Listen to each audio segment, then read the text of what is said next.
Question कर नहीं पा रहे थे हम उस बैच में, इसलिए अलग किए, क्वेश्चन ही पूछ रहे भाया।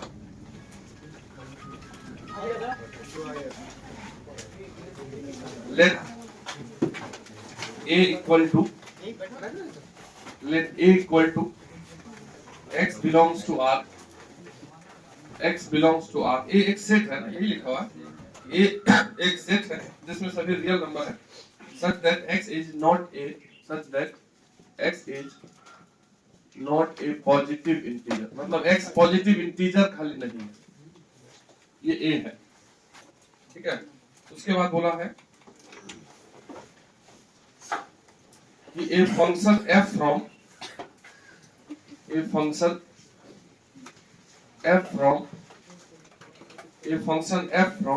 a to R, वाह,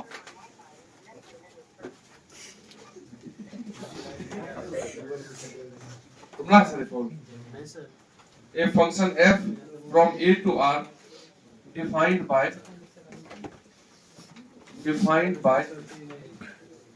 fx equal to, थोड़ा सा रिवाइज कर रहे हैं ना, इसे टाइप्स ऑफ फंक्शन का question, defined by fx equal to 2x upon x minus 1, fx equal to 2x upon x minus 1, then fx is, अपना fx कैसा फंक्शन है, injective but not surjective, injective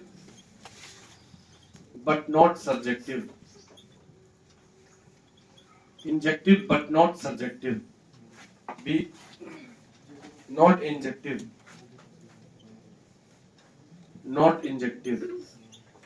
C surjective but not injective, surjective but not injective, D neither injective nor surjective। अब कई लोग हैं जो कि injective ही भूल गए, सर्जेक्टिव ही भूल गए, कई लोग बोले हैं, तो जो भूले हैं वो याद कर लो, जिसको आता है उसको बताने की जरूरत नहीं है कि हमको आता है, तो पूछा हुआ है, ठीक है। देखो क्या बोला है क्वेश्चन कि a एक सेट है, a equal to x belongs to real, मतलब a सेट में रियल नंबर x रखा हुआ है, लेकिन x के बारे में बोला है कि वो पॉजिटिव इंटीजर नहीं होना चाहिए, x is not a positive integer, मतलब सभी रियल नंबर इस सेट में है, किसको छोड़ करके, पॉजिटिव इंटीजर को छोड़ के, 1 2 ये सब पॉजिटिव इंटीजर, ठीक है, इसको छोड़ करके सभी। और बोला है कि एक function from a to R है, ठीक है, मतलब ये सेट डोमेन में दिया हुआ है, और को डोमेन में क्या दिया हुआ है, ऑल रियल, और fx equal to 2x by x minus 1। तो फंक्शन का टाइप पूछा है, फंक्शन क्या है, यहाँ लिखा हुआ है ऑप्शन, इंजेक्टिव मतलब 1 1 होता है, सर्जेक्टिव मतलब 1 2 होता है, और अगर बाइजेक्टिव हो तो दोनों होता है, 1 1 और 1 2 होता है। तो तुम 1 1 अगर चेक करोगे तो इस फंक्शन में पहले x1 रख दो, ऐसे बच्चा टाइप से अगर करें fx2, तो x1 यहाँ रखोगे तो 2x1 upon x1 minus 1 equal to 2x2 upon x2 minus 1, इसको क्रॉस मल्टीप्लाई कर दिए होंगे, क्रॉस मल्टीप्लाई करने पर ये दोनों इंटू होगा, तो 2x1 x2 x1 minus 2x1 equal to, ये दोनों इंटू होगा तो फिर से 2x1 x2 माइनस 2x2, ये दोनों कट ही गया, तो यहाँ आ गया minus 2x1 equal to minus 2x2, minus 2 उड़ गया, तो x1 इक्वल टू ऐसा फंक्शन। तो इंजेक्टिव वाला ऑप्शन चूज कर लो, नॉट इंजेक्टिव तो हट गया, नॉट इंजेक्टिव हट गया, इसमें भी नाइदर इंजेक्टिव हट गया, चेक ही नहीं करना है, नहीं समझ रहे, ये जेई का पिछला क्वेश्चन पूछा हुआ है, समझ रहे हैं, तो मतलब अभी हाल फिलहाल का, इस साल का नहीं, पिछले या पिछले साल का 24 या 23, ठीक है। तो कुल मिलाकर के अगर कोई बच्चा हिम्मत करके 1 1 चेक कर लेता तो उसको दोहराने की जरूरत ही नहीं था, ऑप्शन इस प्रकार से दिया, ऑप्शन जैसा दिया था वैसे ही लिखे हैं, तो ऑन टू चेक भी नहीं करेगा, लेकिन एक ऑप्शन तो इसका सही होगा ना, जब 1 करेक्ट है तो तुम लोग अगर वो भी गलत होता था तो तुमको बोनस मिलता, काहे बनाते, समझ रहे हैं। तो इसलिए जो थोड़ा सा बढ़ता वो इसको बना लेता, लेकिन ऑन टू अगर इसको चेक करना है तो कैसे करोगे, तो रेंज निकालो, तो ऑन टू के लिए हम इस fx को y लिख दें, y equal to 2x by x minus, बताए थे हम, जब भी इस प्रकार का फंक्शन हो तो y fx को मानते हुए x निकालना चाहिए, अपने आप x निकालने के लिए क्रॉस मल्टीप्लाई करोगे तो ये हो गया x y minus y is equal to 2x। हम यहाँ पे ऑन टू चेक कर रहे हैं, है कि नहीं? तो x वाले को एक तरफ कर लीजिए, तो y को उधर कर लीजिए, तो x y minus 2x equal to y। बोलो बोलो, यहाँ से x कॉमन हो गया तो y minus 2 equal to y। तो इसके बाद तुम x निकाल लोगे कि नहीं? x equal to y upon y minus 2। तुम क्या देख रहे हो कि नीचे वाला 2 पे 0 हो जाए, मतलब if y is 2, if y is 2 then x is not defined। समझ रहे? मतलब अगर हमारा रेंज 2 हो जाए तब हमारा जो x है, जो डोमेन है, वही डिफाइन नहीं होगा।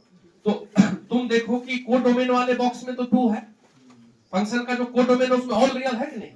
तो उसमें 2 भी बैठा हुआ है, लेकिन वो 2 किसी x से कनेक्ट नहीं होगा, तो खाली रह जाएगा कि नहीं? तो कैसा फंक्शन होगा? इनटू। समझ रहे हैं ना? ठीक है, तो फंक्शन इज इनटू। तो फंक्शन अगर इनटू है तो मतलब हो गया कि सर्जेक्टिव नहीं है, तो इंजेक्टिव बट नॉट सर्जेक्टिव। ये number option. Let f from real to real question नहीं कर पा रहे। is defined by fx equal to mod x minus 1। तुम ही लोगों के हाथ में नहीं इज्जत होता है मास्टर साहब का, तो पढ़ोगे नहीं तो कैसे होगा? कोनो रिजल्ट अगर नहीं आएगा तो हम ही ना चौपट हो जाएंगे। fx equal to mod x minus 1 upon mod x plus 1, then fx is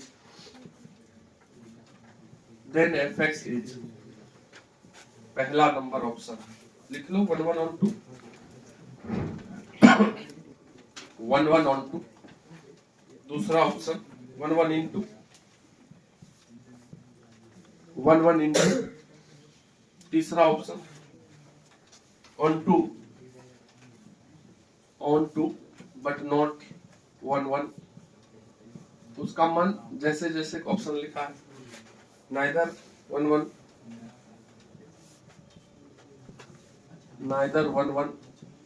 nor on 2। चलिए ठीक है, तो तुम अगर बना पाते हो तो बनाओ। हाँ हाँ दे देना, दो क्या 3 4 दे देते। मेन्यू वन पता है, बोला मेन्यू वन पता है तो मॉड वन तो नहीं मॉड है सर, इसलिए मेन्यू वन। ऐसा हो जाए। तो मॉड x प्लस 1 है ना सर, कोई भी नेगेटिव वाला भी रखेंगे तो पॉजिटिव भी नहीं हो जाएगा, पॉजिटिव वाला सेम देगा क्या? ये बोल ऐसे चेक करेंगे तो 1 पे माइनस 1 पे क्या सेम दे रहा है क्या आउटपुट? ये ना सेम होगा। ऐसे देख के कहाँ पता चलता है? चलो अगर 1 दो, ऊपर वाला 1 माइनस 1 0 हो गया, अब माइनस 1 देंगे तो वो भी 0 हो गया। अगर 2 देंगे तो हाँ तो हो तो क्या मेन्यू वही तो बोल मेन्यू वन है, ये तो देख के पता चल गया। सर ग्राफ से तो हो सकता है सर, मॉड का ग्राफ ऐसे इसी टाइप। मॉड का ग्राफ बना के क्या हो जाएगा? ये तो ये mod x function minus 1 bye mod x plus 1। इसका ग्राफ बना पाओगे तो होगा। दोनों सर वो तो इसी टाइप का बनेगा सर, बोर्ड टाइप। इसी टाइप का कैसे बनेगा? इसका ग्राफ कहाँ डायरेक्ट बनाया है? तुमको बनाना पड़ेगा ना फोल्डर पर।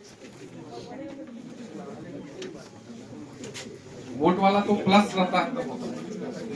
अरे ये समझे, मेन्यू वन फंक्शन है। 1 रखने पर भी ऊपर वाला 0, माइनस 1 रखने पर भी 0। 2 को पे हो गया तो तीसरा चेक करने क्या जरूरत है? तो मेन्यू वन वाला देख लो कहाँ 1 1 ये गया, ये भी 1 1 हो गया खत्म। अच्छा बट नॉट, ये सी और डी बच गया 50%। मतलब ऑप्शन नंबर ये दोनों हो सकता है, ये बोल रहे हैं, क्योंकि इसमें भी नॉट 1 1 है, इसमें भी नहीं। तो अगर इसके बाद हम चेक करें ऑन टू इंटू, तो ऑन टू इंटू को चेक कर ले। मेन्यू वन भी चेक कर सकते हो 1 1। ऐसे भी fx1, अगर तुम इस क्वेश्चन को इसमें तुम x1 रखो तो x1 रखोगे तो fx1, पहले 1 1 चेक करते हैं fx2, तो यहाँ x1 रख देंगे तो x1 का मॉड माइनस 1, x2 का मॉड माइनस 1 इक्वल टू, ऐसे कोई रखने की जरूरत है नहीं। ठीक है, x2 का मॉड माइनस 1 अपॉन x2 का मॉड प्लस 1। इसको काट कूट करोगे, क्रॉस मल्टीप्लाई करोगे, इसको अगर कट कुट करोगे, क्रॉस मल्टीप्लाई वगैरह करोगे, ठीक है, तो हमको लगता है ऐसा कुछ आ जाना चाहिए, mod x1 is equal to mod x। तो मॉड हटाएंगे तो x1 बराबर प्लस माइनस x2, यानी कि x1 बराबर केवल x2 आता तो 1 1 होता, यहाँ तो प्लस माइनस आ गया। मेन्यू वन ये चेक कर लेना, हम डायरेक्ट लिख देते हैं यहाँ पे कि x1 is not equal to x2 की ओर हम बढ़ रहे हैं। ऐसे तो हम मेन्यू वन जानते ही, इसलिए इसको सॉल्व नहीं कर रहे, क्योंकि हम बताई दिए, देख लिए तुम लोग खुद ही मेन्यू वन है। तो उतना टेंशन नहीं लेना है, ठीक है। अब ऑन टू इंटू की बात, इसी को तो मेनली चेक करना है, ऑन टू है कि इंटू है, ठीक, यही समझना है। निकाल लिए कि ऑन टू है कि इंटू है, यस सर। चेक हो गया। Yes sir. चलो अब हम चेक करते हैं। fx को लिख लो y, तो y equal to mod x minus 1 upon, cross कर देते हैं, तो y into mod x plus y is equal to mod x minus 1। x वाले एक साथ कर लो, x वाले उधर कर लो, 1 को इधर कर लो, तो y plus 1 is equal to mod x, ये वाला मॉड x कॉमन कर लो, इधर से हो जाएगा तो 1 माइनस y, देखो तो जरा सही है। तो मॉड x इक्वल टू क्या निकल गया, 1 प्लस y अपॉन 1 माइनस 1। ये x के बदले मॉड x निकला। तो मॉड कभी पॉजिटिव नहीं होता जी, मॉड कभी नेगेटिव नहीं होता, ठीक है। तो ये जो LHS है वो मॉड है, तो ये तो कभी नेगेटिव नहीं हो सकता, तो ये भी कभी नेगेटिव नहीं हो सकता क्या। तो हम बोलेंगे कि यहाँ पे क्लियर है, इट इज क्लियर दैट कि ये जो मॉड x के बदले में ये लिखा हुआ है 1 plus y upon 1 minus y, ये हमेशा 0 और 0 से बड़ा ही रहेगा, क्योंकि RHS इज ऑलवेज 0 और 0 से बड़ा, तो LHS जब उसके बराबर में तो वो भी 0 और 0 से बड़ा, इसमें कोई दिक्कत है। अब ये बात तो हम साइन स्कीम से बनाएंगे, जो लोग बेसिक पढ़े हैं, ठीक है। मतलब तुमसे अगर कोई एक्सप्रेशन दे दे LHS में, आप पूछे बताओ कब ये ग्रेटर देन 0 होगा, कब स्मॉलर देन 0 होगा, उसके लिए वे भी कर्व या साइन स्कीम। तो स्कीम क्या बोलता है कि अगर ग्रेटर देन वाला चीज आ गया तो तुम इसमें जितने ये कहाँ 0 होगा बताओ, ऊपर माइनस 1, तो लिख दीजिए माइनस, और नीचे वाला कहाँ 0 होगा 1, लिख दिए। अब तुम जो y है इसमें x होता तो x देखते, तो सभी y का कोफिशिएंट देखिए, एक होगा प्लस एक होगा, तो दोनों को गुना कर दो, तो माइनस, तो इधर से माइनस साइन लिखना चालू करेंगे, अब फिर प्लस साइन, अब फिर माइनस साइन। हमसे बोला है ग्रेटर देन, ग्रेटर देन कहाँ है, मतलब पॉजिटिव कहाँ है, तो हमारा y आ गया, y बिलोंग्स टू, ये y माइनस 1 से 1 के बीच में होना चाहिए। क्लोज ब्रैकेट क्यों लगेगा, क्योंकि यहाँ ग्रेटर देन के साथ इक्वल टू है, अगर इक्वल टू नहीं होता तो स्मॉल ब्रैकेट। तो ये जो y निकला यही रेंज है, रेंज निकल गया अपना, ऐसे रेंज निकलता, और रेंज इतना निकला, और कोडोमेन को देखो क्या है, ये देखो यहाँ अगर ऐसा रहता माइनस 1 से 1 तब ऑन टू हो जाता, यहाँ ऑल रियल है तो इनटू हो जाएगा, इसलिए नाइदर 1 1 नो।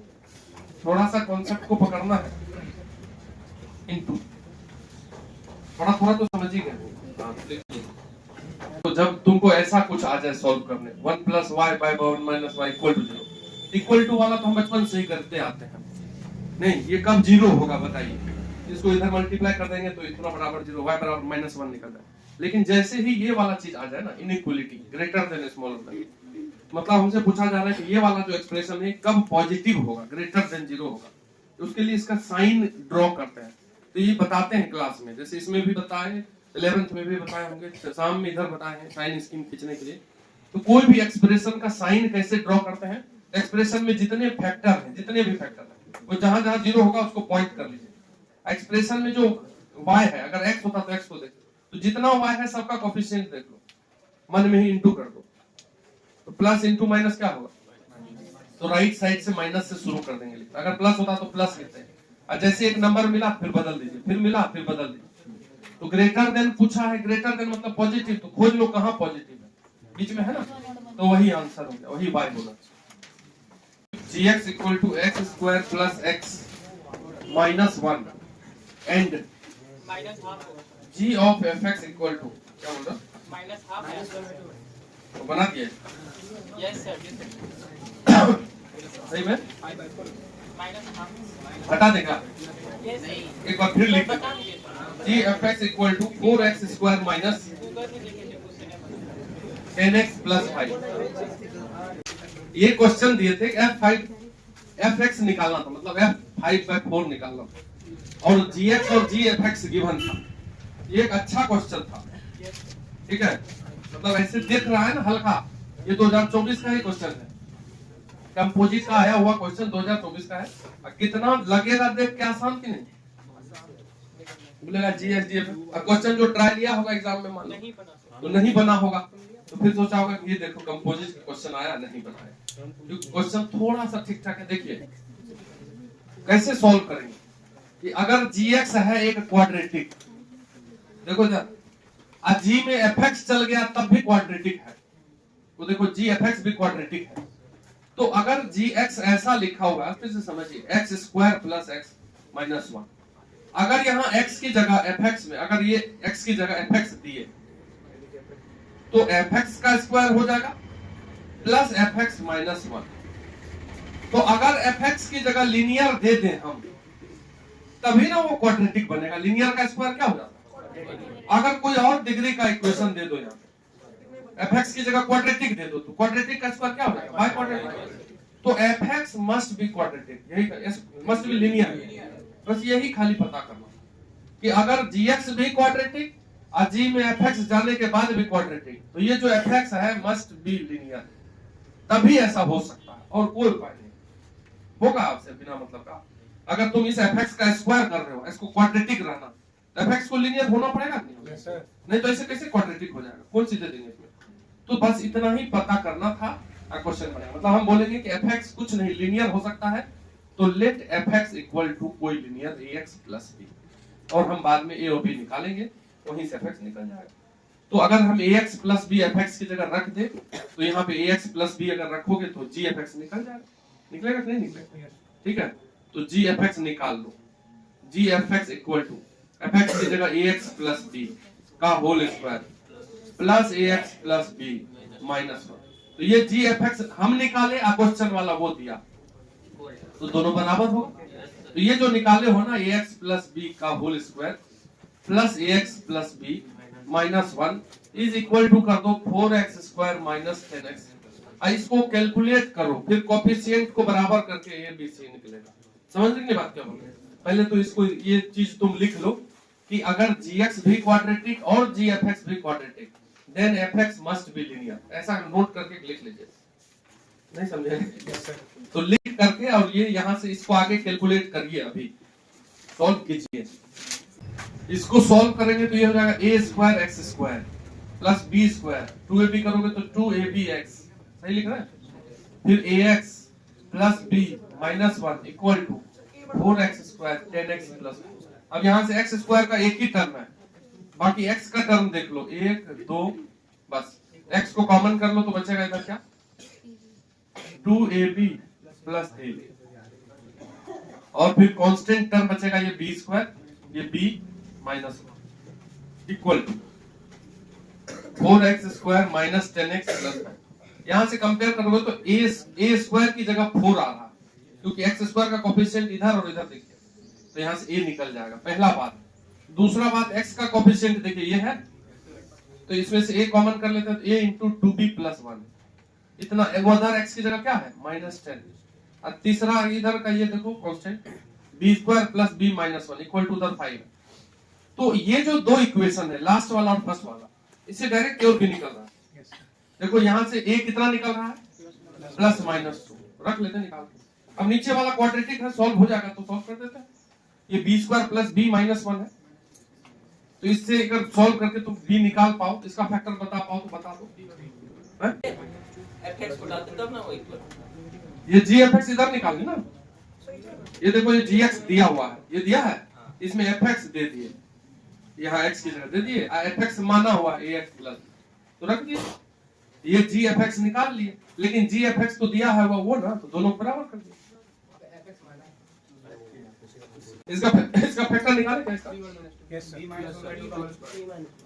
ये वाला जो है होल, इसका फैक्टर बताओ। b minus 2b plus b minus 2 अब b प्लस 3। अच्छा 5 को इधर ले आओ, कोई बच्चा सोच रहा होगा उधर 5 है इसलिए नहीं बना रहा।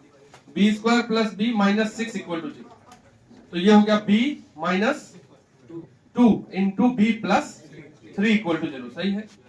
तो b का दो वैल्यू आ गया 2 एंड 3। अब ये करना है कि a का भी दो वैल्यू आया, अब b का भी दो वैल्यू माइनस 3, a का भी दो वैल्यू आया, किस a पे कौन सा b ये चेक करना पड़ेगा। ऐसा नहीं कि रैंडम, क्योंकि यहाँ तो जाकर के और भी रखना पड़ेगा ना।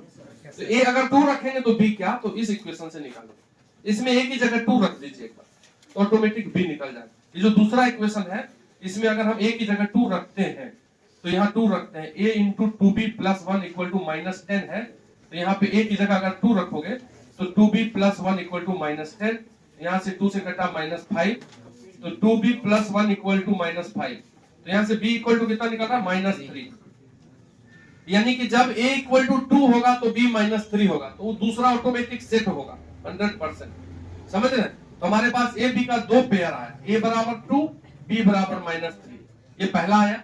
और अगर a की जगह पे -2 लेंगे तो b बराबर आ जाएगा 2। चेक कर लेना, सही ही होगा।